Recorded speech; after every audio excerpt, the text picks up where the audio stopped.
Fir'auna shegen kafiri, Fir'auna shegen kafiri. bismillah tabaraka khaliquna ban basira ajalla ya rabbana. Waka zan yi wa bawanka mai sabo Fir'auna ja'iri. Fir'auna shegen kafiri. Ya rabbi dubin salati da dagun manzo na da baya fada hali asahaba Allah hada domin sun zama sinadari. Fir'auna shegen kafiri. Fir'auna dan iska ne ba mutumin kirki bane, ba mai kaunar Allah bane, ya ce shine ma Allah bari. Fir'auna shegen kafiri. Wata rana bokayensa suka zo fa'ala suka ce masa ya ba a hankali mulkin sa zai kare za a haifu jinjiri. Fir'auna shegen kafiri. Zai zo ya ɓata mulkin ka dama kai da awar ilahantaka, wannan yaro ba shakka in ya zo za ya sa ka jiri. Fir'auna shegen kafiri. Hankalin Fir'auna ya tashi ya ce fa zama ya kare mushi, ya ce da bokayen shi ya za a yi da wannan lamari. Fir'auna shegen kafiri. Aka zauna da su karuna a gefe ga hamana, shawara mummuna suka yanke da sauran bokayen gari. Fir'auna shegen kafiri. Ya no yaran shi tantirai suka fara yanka jarirai, kar su bar kowanne yaro da rai inda ya kasance jinjiri. Fir'auna shegen kafiri. Ikon Allah a gidansa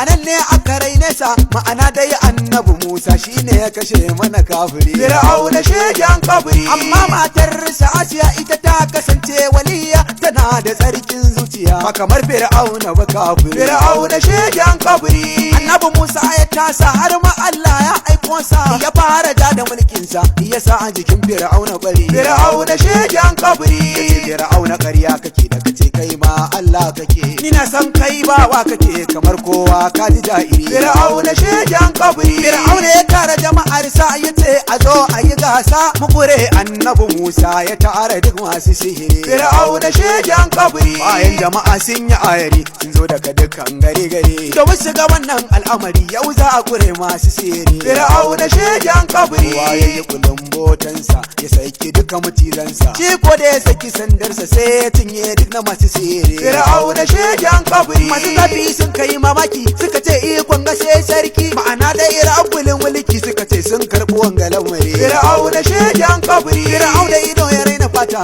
ya ce duk sai ya musu keta, da aman ya kware a mugunta, ya ce duk sai ya yanke kafar duk wanda ya karɓi wanga lamari. Fir'auna shegen kafiri. Annabi Musa ya samu mabiya da suke nuna masa soyayya, Fir'auna yana ta ashariya ga Musa ya kwace lamari. Fir'auna shegen kafiri. Ya tara dakarinsa ya bi bayan annabi Musa ya dau aniyar halaka sa domin in ya kwace masa lamari. Fir'auna shegen kafiri. Da rabu ya so halaka shi annabi Musa na a gaba da shi, ya datsa ruwa ya shige shi ma sai ya shigo ku ji ja'iri. Fir'auna shegen kafiri. Yana shiga ruwan ya da jama'arsa duk suka malfade, suka zama tamkar an yi markade, wallahu khairul makiri. Fir'auna shegen kafiri. Yau da ya mutu fa a kafiri. Fir'auna shegen kafiri. Ya yan uwa ku ji karshen ja'iri. Fir'auna shegen kafiri. Ya gama kulle sharrukan samakiri. Fir'auna shegen kafiri. Allah tsare mu tabewa mu yi karshe mai kyau na gare. Amen.